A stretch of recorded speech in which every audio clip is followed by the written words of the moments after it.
You're listening to WMPG 90.9 Gorham, Portland, Southern Maine Community Radio from USM. Live from the Orion Cygnus arm of the Milky Way galaxy, this is Scientifically Speaking, a weekly half-hour program devoted to elegant curiosities, and I am one of your hosts, Sarah Chang, and joining me as always is Bernie Rhyme, DJ Star Watcher. How are you, Bernie? Yes, hi Sarah, very good, thank you. Bernie's our professor of the astronomy lab here at USM and our local protector of the night skies. Reach out to us at WMPGScientificallyspeaking@gmail.com or on Twitter at WMPGSciSpeak, and you can head over to WMPG.org to find the last 5 weeks of archives of all of your favorite shows, including this one. Bernie, could you let our listeners know what is up in the night sky for this coming week? Okay, certainly. So this will be Friday, April 22nd, which is also Earth Day. It's always the 22nd every year. And I just found out it's also John Muir's birthday, so that's good. And we also have the first good meteor shower since a little one back in January on April 22nd called the Lyrids. So a lot going on today. So basically it's going to be a last quarter moon, would actually be the 23rd. So technically it's still going to be a waning gibbous moon, but it'll be last quarter on the 23rd, meaning it'll come up around midnight or so. But there's no evening planets left. There haven't been for a while, so you have to get up early. And then you can see Venus is the really bright one. Saturn and Mars are just to the right, and Jupiter is just below and to the left of Venus. And Saturn and Mars are about 100 times fainter. I saw them the other morning around 5:30. Mars is a little bit reddish. Venus just looks like a huge beacon, just takes over the whole sky. And then you'll see Jupiter and Saturn also. So that's the planets for the morning. So make sure you look for the Lyrids. They come out of the constellation of Lyra. So basically you can watch them before the moon, after the moon sets. They're better usually after midnight anyway. And they're actually caused by Comet Thatcher, which has a 415-year orbit around the sun. And you can probably see about 15 to 20 meteors per hour if you're far enough away from a city. So that should be the first good meteor shower in quite a while. Plus, of course, the main thing is Earth Day and a few morning planets. That's what's going on. Yay, happy Earth Day. Yeah. Cool. Thank you, Bernie. Yeah, you're welcome. And if you couldn't take notes fast enough, you can also check out the monthly What's Up column in the Portland Press Herald. So, welcome to another episode of Scientifically Speaking. As Bernie had mentioned, today is Earth Day, but it's also the month of April, which is National Poetry Month. Yay! And I guess we're going to make this a tradition now, is we're going to do some poetry on our show. And we have a very special returning guest. Bernie, do you want to introduce him? We have Gary Lawless. He runs the Gulf of Maine Bookstore in Brunswick. So anytime I'm anywhere near the area, I make sure I stop in and visit. He's been running that for quite a while. Fascinating stories. He's been all over the world. And he has a new book of poetry out he's going to talk about today and a lot of other interesting things. So welcome, Gary. Well, I'm always glad to be on. I always learn new things on this show. I didn't know that there were meteorites made of lycra. This is it's a new thing for me, The Lyrid, not lycra. What was the constellation they came out of? Lyra, yeah. Lyra. I thought, this is cool, man. We got lycra that comes around every 400 years. It's just kind of. I think Bernie comes around every year. Yeah, it's like our bookstore. He comes around every 2 or 3 weeks. It's like a returning blaze in the sky. Yeah. Love it. Okay, I have to ask. I always have a question. So your bookstore is called the Gulf of Maine Bookstore. That's right. What's the impetus behind that name? Well, actually, the bookstore was started 43 years ago by my wife, Beth Leonard, and I. And back then, there was this big movement among poets and artists and some scientists called bioregionalism. And it was all about learning what your watershed was and learning what your bioregion was and how you would define what your region was. And for me, you could start and say your body is a bioregion for a whole bunch of cool microbes that if they went out beyond your skin there, they die. So you're a bioregion, you're a watershed. But in mapping where I lived, because I'm a Maine native, it made sense that the Gulf of Maine was really kind of the watershed and stretching to the tops of all the rivers that drain down into the Gulf of Maine. So that was pretty much defined by, Cape Cod in the south and Cape Sable, Nova Scotia in the north, and all the rivers that are running down into that body of water. So we were, and then the state of Maine produced a really beautiful Gulf of Maine map. That's a really wonderful map. And so we thought, well, we don't really want to be defined by state or nation. We want to be defined by the natural world that we're citizens of. And part of our bookstore's impetus was to try to provide books as tools for people who wanted to live within their region in a less destructive way, in a more informed way. So there we were. And so, yeah, we called it Gulf of Maine. And we started getting phone calls from people thinking we were a gas station, Gulf of Maine. and then people calling up saying they wanted a tea time at 9:30 on the first green. They thought we were a golf course. So it has been misunderstood, but it's always fun to explain it because people get it when you start to explain it. Oh, yeah, we really. And early on in our lives, there was a big storm up in New Hampshire, and it wiped out a sewage treatment plant around Berlin, I think. But all like 2 tons of sewage or something started coming down the Androscoggin, and it was a great watershed event because they were reporting on where it was now as it came down and ended up on the Maine coast. And it was this wonderful instructional thing that things don't stop at the Maine border. Rivers don't stop, plant and animal communities don't stop. I mean, there are all these other ways of looking at where you are in terms of, what are the tree communities that live here? What are the plant communities? Where does the water come from? Where does it go? So that's a long answer to, but it was a real, it was a real interest of ours. We were very interested, and a lot of our friends were interested in really figuring out where it was and what the natural systems were in that place, and how you could fit in as a good citizen rather than being imposing yourself as a bad citizen. And that's part of what we'd like to, part of what we'd like our bookstore to be part of, I guess. That is a great mission. It's, books are tools, and our whole nature section is geared to identifying the other life in this place and who they are and what they're doing, and I include geology in that life. I think I was just reading about what Acadia looked like after the glacier left, and it's just bare, shining, beautiful granite before the lichen communities even started to show up. There's this beautiful granite, and then there's the flat lichens, and then the vertical lichens start showing up, and they start tipping over and rotting. So they're starting to make a little soil for other stuff to grow in. Really slow process. So for a while, it was really great. And it was down there, it was that pink granite. Yeah. Yeah. Then you get to the Penobscot River, and it's kind of gray granite and white granite. But down in Acadia, it must have been really lovely. Yeah. And it's a very poetic thing to think about, because there was a time when that granite was liquid. Yeah. And I love thinking about, you can see flow line. I've got a poem about that. You can see flow lines in the granite. You can tell which way it was going, and it's just, this planet there's so much longer stories than we know about. Oh, yeah. And so much is happening that we don't even understand. I mean, people are just now discovering that the roots of the trees are communicating, and the mycelia and all this stuff is happening. And we've ignored that for thousands of years. Like, we're good at ignoring natural systems around us until we've destroyed them. Yeah. And then we kind of miss them. We're like, I wish, Kind of miss them. No more food. Right. We'll miss them then. Well, I mean, you destroy the habitat for smaller creatures, and then they don't pollinate things, and they're not eaten by larger creatures on migration. So those creatures, I mean, and eventually we wonder where everyone went. Right. It's all a systems view and ecology here.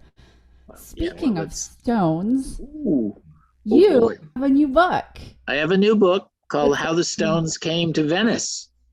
And it comes out of... How do we go from Maine to Venice? Usually by plane. It used to be by boat, but it's slower. Well, how do you go from Maine to Venice? Venice, I visited several times, and then I did this project there for a month. And Beth and I stayed. We stayed at an arts foundation in Venice for a month, And I had been there before, and my maternal grandparents, my grandfather worked in quarries in Prospect and Frankfurt up on the Penobscot River, in granite. And so I think about, we go up and we visit his quarry, we go up hiking up there. And when we got to Venice, it's just mud and water, and yet everything's built out of stone. Mm-hmm. And so I started thinking, where did this stone come from? How did it get here? Who moved it? And then I broadened that to thinking, where did the marble come from for all the statues, and where did the sand come from for the glass makers, and where did the pigments come from for the painters? And it just kept expanding and expanding and expanding and getting into really like we went to the glass making island of Murano to find out where the sand came from, because I knew it wasn't from the lagoon, because you have to have really good uniform grains without impurities to make good glass. So that was cool. And then, all right, now how do you color that glass? Where did the cobalt come from? In order to color the glass, right, you had to add things. And there's turns out this whole alchemical history of glassmakers adding stuff to see what worked and what didn't. And very alchemical, because they knew if you get the right formula, that glass is going to sell. You're going to make some money if you come up with the right formula. So in the 10th and 11th and 12th century, the glassmakers were like spying on each other and trying to get the formulas, because so that, stuff like that. And like, where did the pigment, there was a really beautiful blue pigment, ultramarino, that was actually lapis lazuli from Eastern Afghanistan, and it came across the trade route. So you look at that, well, who controls that now? Yeah. It's the Taliban. Taliban controls that lapis now, that blue. But back then it came all the way across on the Silk Route, which of course, Marco Polo, the Venetian, was one of the early discoverers of that whole part of the world, and brought it back to Venice. And then where did the red come from? And so it's been a really interesting. And so I started writing. I was there for a month, and I was supposed to kind of be doing a writing project. So I started writing about that. And then we kind of spread out, and we went to Greece and went to some of the quarry islands in Greece. Paros, we went to where the Venus de Milo is from, the beautiful white buttery marble. They have the beach stones there on that island are rounded white marble. I mean, it's that's a pretty cool place. And we went to Turkey, went to Istanbul, where a lot of the statuary that's in Venice was stolen by the Fourth Crusade when they overran Constantinople and brought all the booty back to Venice, and some of it's back to the Pope, of course. But so there was a lot of stuff. And so just all these wonderful stories, because whenever stone moves, when it's moved by humans, there are stories involved, and human workers had to move it, and they had to build, there are special boats that were built in Maine to move granite around, so so there's this whole wonderful human history, because the stone doesn't really want to move. It wants to stay where it is. It's not it also doesn't want to be cut. Doesn't want to be cut. It does move. I mean, the plates, it moves. If you look at what the earth looked like a number of thousands of years ago, the continents are in different places and stuff moves around, so it's not. I've been telling people that stone is a migratory species. It moves, and marble is marine creatures. Marble is basically the bodies of marine creatures that have been compressed and into stone. So there's all these interesting. So that marble used to be swimming. Huh. I don't think I knew that. Well, think of coal. Coal used to be plant life, right? Yes, so coal used to be reaching up to the sun, and it stored the sun's energy and got compressed, and now we use it for energy. So I mean, there are all these wonderful. So who are these little critters that are now marble, and when do they start swimming again? It's So my enthusiasm for stone has led into some some very interesting things to think about. And then there's that whole science of astrobiology who these crazy That is people very who think that fascinating. life came here on an asteroid and hit the Earth, right? I mean, It might that's have. So It's a where good did that theory. come from? Where did that asteroid come from? If it brought life here, so that's kind of cool. We traveled by stone through the universe. It sounds like Jimi Hendrix, doesn't it? We're literally rock stars. Yeah, We're all literally, rock stars, so literally. that's Yeah, good. very nice, Sarah. Very nice. Yeah. Did But it makes you? you appreciate the rock when you're walking on Yes. rock. It makes you Yes. think about who's that? Oh yeah. Oh Where's yeah. that?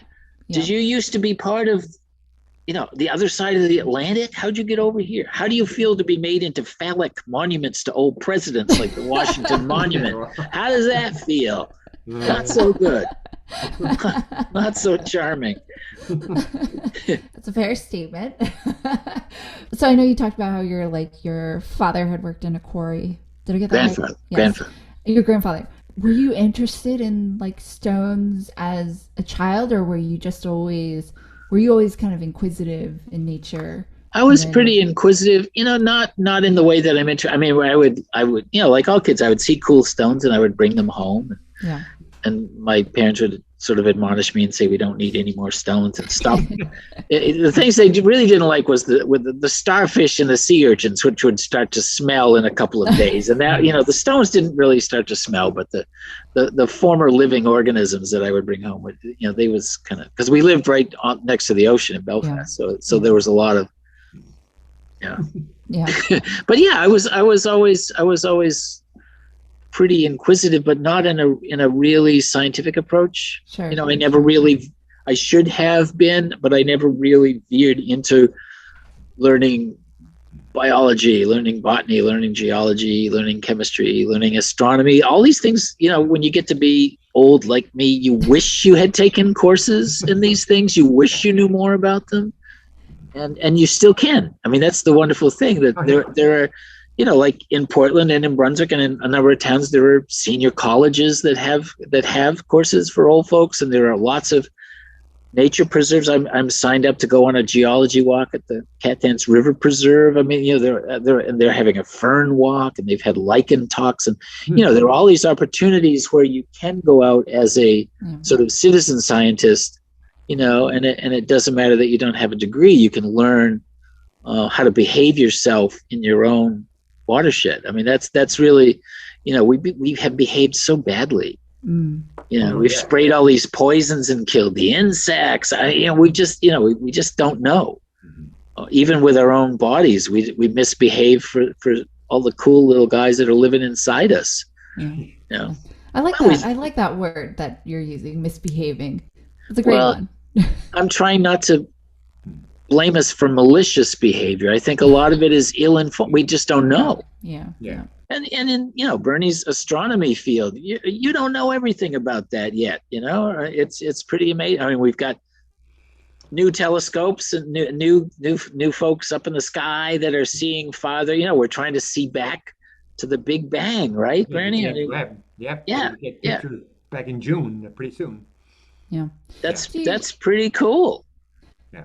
And it's light, right? We're looking at light. That's a very poetic. We're looking at light from the distant past. I mean, that's pretty poetic. Yeah. And it's not a metaphor. It's true. It sounds like a metaphor. Sounds like a poetic. Oh, light from the distant past.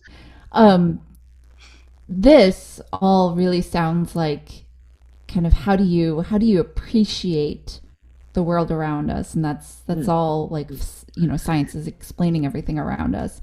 Yeah. Do you feel like the way that we learn about science through kind of academia, where it's very not that poetic, do you feel like that removes a bit of that ability to appreciate it in the way that you are describing? I think that we need the academic inquiry and discourse and discovery, but I think that the academic language at times turns away people who are interested in learning more, and all of a sudden come up and against somebody's thesis on this particular thing or that. But I hate to see people discouraged by that. Yeah.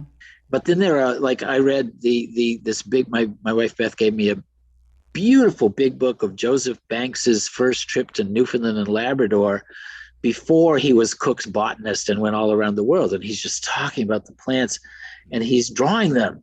And it's gorgeous, I mean, he's using this English kind of Victorian language, drawing these beautiful plants. And it was like, well, Darwin, of course, people who were going out into the world and not just trying to explain it to their scientific peers, but to share their discoveries and their excitement about the information with a wider audience, who don't have to have an MA or a PhD.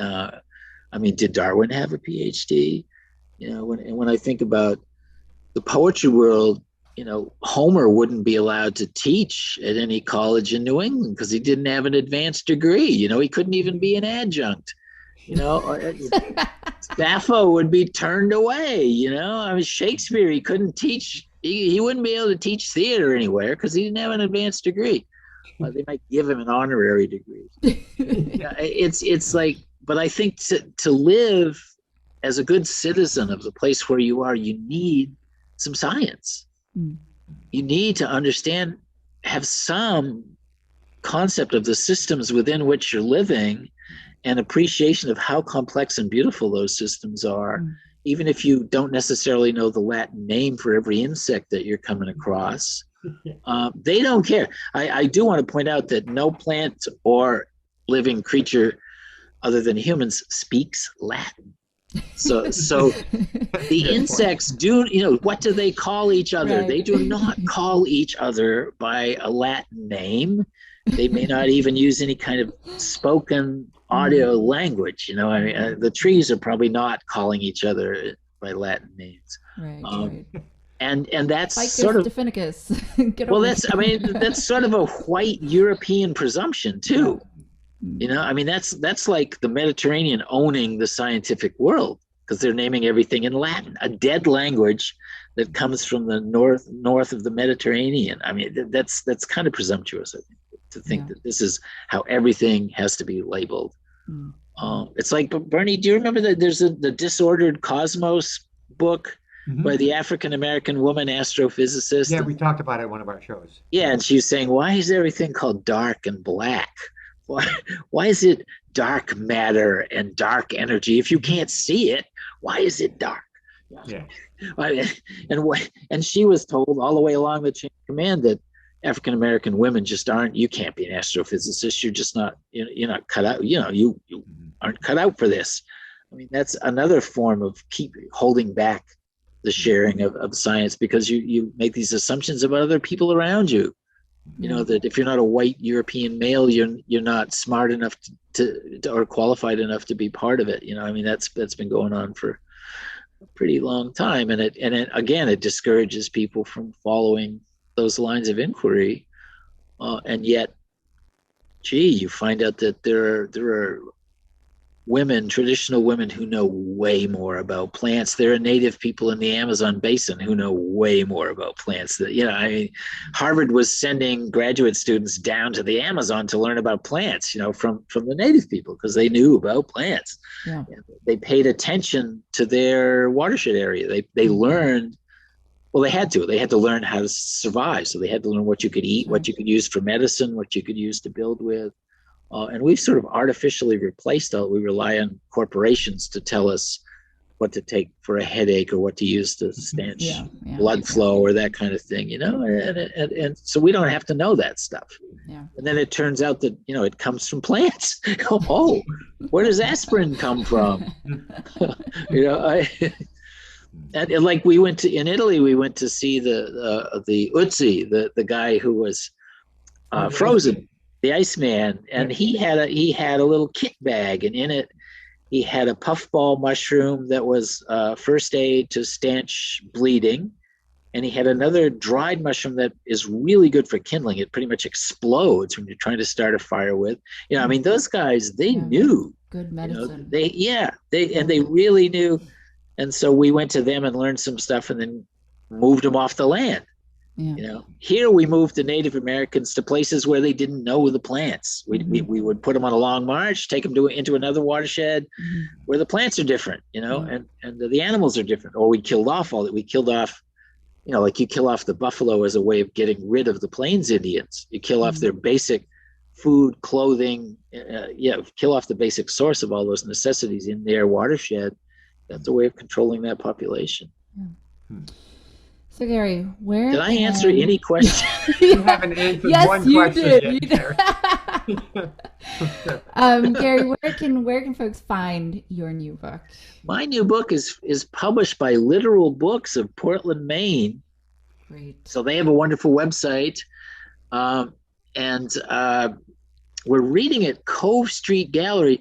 3 of us who have just had books published by Literal Books are reading at Cove Street Gallery on the last Sunday of April. Okay. And from 2 to 4, I think it is. But you could find that on the Literal Books and the Maine Writers and Publishers Alliance list. So 3 of us are going to read there, and hopefully it's available in. I know a bookstore in Brunswick that the book is available in, the Gulf of Maine bookstore, which my wife and I own. Hopefully it's available in some bookstores in Portland too, but Literal in Portland has it too. And they're wonderful people. They did this wonderful thing.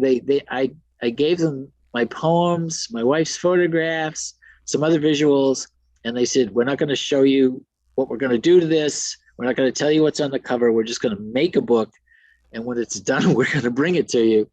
And they just made this wonderful product that's so beautiful. And I so love to hold it in my hand. It just came out really, really, really well. And I just keep thinking, man, they just did me a huge favor. Oh, it's really, I feel so good about Lori Hartley, who designed it. I mean, just did a wonderful job. So shout out to Lori. Shout out to Lori, shout out to Agnes and Jim Bushell, who are the publishers and who are they're publishing these really beautiful books in Portland, Maine, and doing cool things with papers and typefaces and reproductions. I mean, they're doing good stuff. So I would check them out. All right. Yeah. How the Stones Came to Venice by Gary Lawless. Literalbooks.com seems like the place you can go, or your bookstore up in Brunswick. So go check out Gulf of Maine Books. Hopefully Longfellow has it. I mean, there must be somebody in Portland. Probably, yeah. We'll go do some field research. That Casco Bay watershed. Find it in the Casco Bay watershed. There's a poem for Casco Bay in the book, actually. Oh. That was written for the 30th anniversary of Friends of Casco Bay. Oh, wonderful! Check that out. Yeah. Excellent. And there's a couple poems about stars, and there's a lot of poems about stones. And what I'm doing is trying to go straight to the heart instead of to the brain first. I'm trying to get this feeling or this response, or rather than necessarily appealing to your scientific mind. I'm looking for some kind of emotional response that makes you want to either know more about the world or appreciate a little bit more about the world or participate a little bit more in the world, because there's so much that there's so many natural systems with which we can participate. And so much interesting stuff that why should we just be bored and sit and watch the computer all day and play video games or something? There's so much in the natural world, and there's always more to learn. I mean, I just think that it would take me a few hundred lifetimes to learn all that I want to learn. Yeah. Well, thank you so much, Gary, for joining us. Thank you for sharing your thoughts on poetry and science, and we hope you come back to a future show. Thanks for having me back. Absolutely. Yep. That's great. You've been listening to Scientifically Speaking here on WMPG with myself, Bernie, and Gary Lawless. Stay tuned for Something for the Weekend with Anella, and from your favorite nerds, just a reminder to vaccinate, to mitigate, and then we can all congregate. Ooh.